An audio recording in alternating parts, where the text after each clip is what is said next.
Look for him to jump right on him in the first round. Okay, all set. All set. Go. Mercanti says they're all set, and there's the bell for round one. Tubbs throws the jab, and Tyson responds in kind. Go, you're right, baby.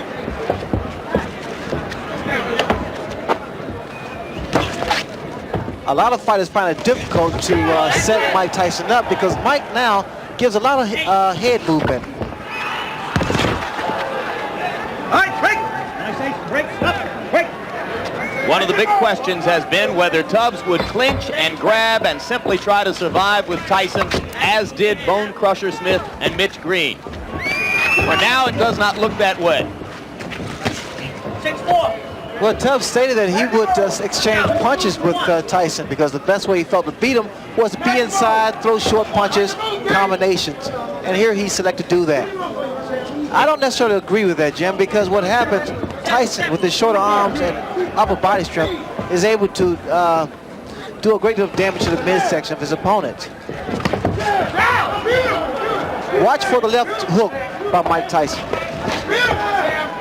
Tubbs trying to go downstairs to Tyson's body. You see the left jab of Mike Tyson. He's starting to use it more consistently now. He found out that it gets a man into punching range. And you can begin to see the startling hand quickness that Tubbs brings. Startling partially because of the shape of his body. Well, here with Tubbs, the uppercut. I also noticed the uppercut of Mike Tyson. He's able to throw the same punch twice, under and over.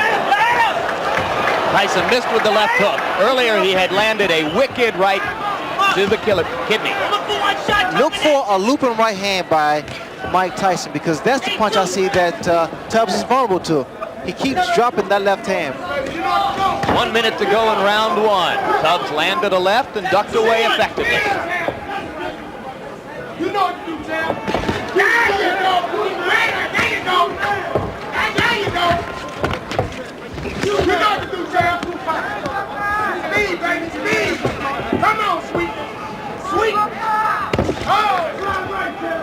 What Tubbs needs to be doing now, he needs to throw 2 and 3 jabs to kind of break the rhythm of Mike. Because what's happening, Tyson started to set up. You need to break that rhythm with a jab. Tubbs throwing the uppercut. A lot of people think he will have to be effective with that punch because Tyson comes in constantly. Well, Tyson also lunged him with an overhand right there, and that's one of the mistakes he makes.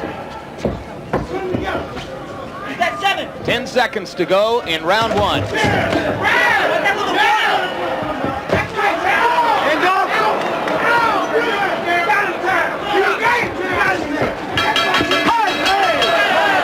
One punch after the bell, and now Mike Tyson returns to his corner. I thought Tubbs fought a very effective round. I gave him the round. He landed some hooks, and he went to the body as promised. Remember, he told us that nobody has gone to Mike Tyson's body so far.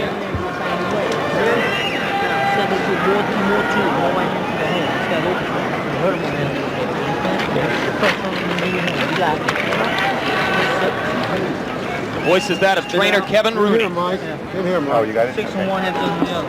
Yeah, take that.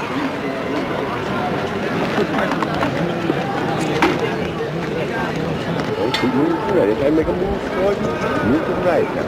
I'm cutting for that back, that boom in the foot. You hit him with the right hand to the chin. Just relax. Second down. Second down. Okay. Second down. Round 2. The talking in Tubbs' corner was done by trainer Odell Hadley. So now Hadley and Rooney have had their minute, and round 2 begins. Tubbs keeping that right hand up because of the left hook of Mike Tyson. But also, you notice now you see a much more relaxed Tony Tubbs. So now his punches are being more fluid. Look at Tyson with the rapid-fire 3 jabs in a row. Something new within the past year. Well, Tyson is starting to improve each time he steps into the ring. But what I see here in Tubbs is pretty much trying to get range so he can drop his right hand, because in his corner they told him to drop the right hand. The left hook lands, but he needs to come back with the right hand.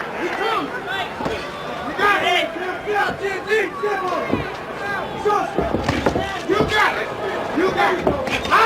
There's the right hand, Jim, I had spoken earlier about. You must give Tyson angles. You can't remain stationary. Hands must stay up and stay out of the corners.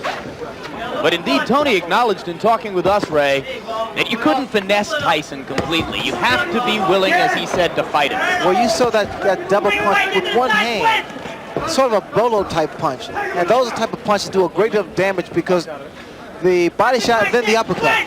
Raises the chin up, and then the left hook comes into play. Good uppercut by Tubbs inside. Snap Tyson back a little.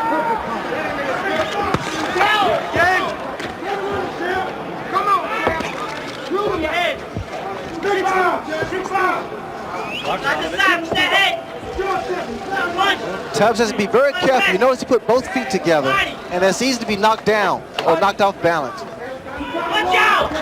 He's trying to use his additional weight. Coming up on a minute to go in round 2. Tony Tubbs so far appears in no way intimidated by Tyson's fury, as have so many of his opponents. Good left hook, good combination by Tubbs. Open up.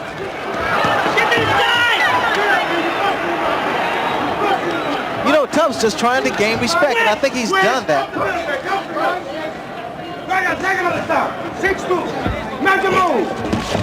Good left by Tyson. Tubbs reels. Those hands must be kept up higher.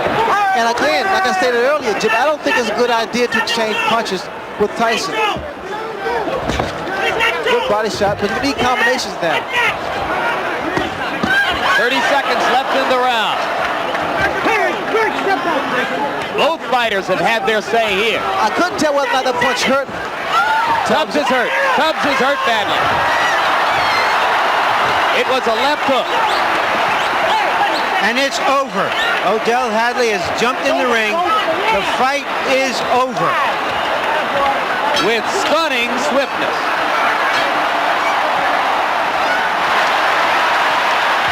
And the fans are enjoying.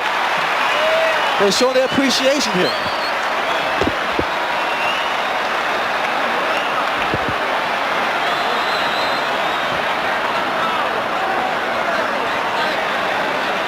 Remarkable.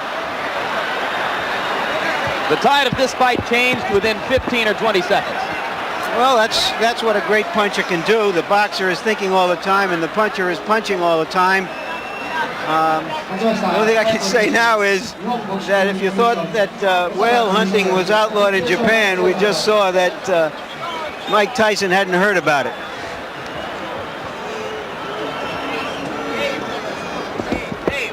And Ray Leonard, let's take a look back at the left hands which did the damage. Well, Tyson now starting to find his range. That left hook there pretty much spoke for itself. It's self-explanatory because it was a short and powerful left hook that put Tony Tubbs down. And here Mike still showing that he is a good finisher. Tubbs had already been reeling a bit before that point as the result of a short right against the ropes.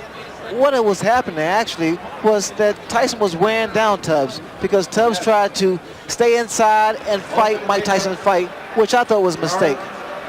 Heavyweight champion, Mr. Mike Tyson. Once again, that's short left hook. And for those who say Mike is not really a one-punch knockouter, I think they need to look at some films again.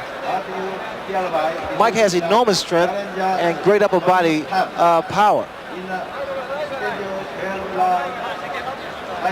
Early now in round 2. That was the punch against the ropes that really started things off. I said a right, it was in fact a left right on the forehead. But you can appreciate the power of Mike Tyson because that punch hit him on the temple, and it wasn't really a 6-inch punch, it was shorter than that. So Tony Tubbs becomes the latest in the string of victims. Tyson's 30th knockout in 34 times in the ring. Bad, Mr. Hadley. And the Japanese, who were so disappointed 15 years ago by George Foreman's one-round knockout of Joe Roman, got about 2.5 minutes more this time. But Jim, you also have to commend the corner of Tony Tubbs because they was in there for the welfare of his safety because they saw the power of Mike Tyson. They saw that the man was hurt and was indeed down. Interestingly, Ray, one of the things that Tubbs had seemed to demonstrate throughout his 26-fight career up to that point was a pretty good chin. Well, he has a very good durable chin, but again, that's Mike Tyson there.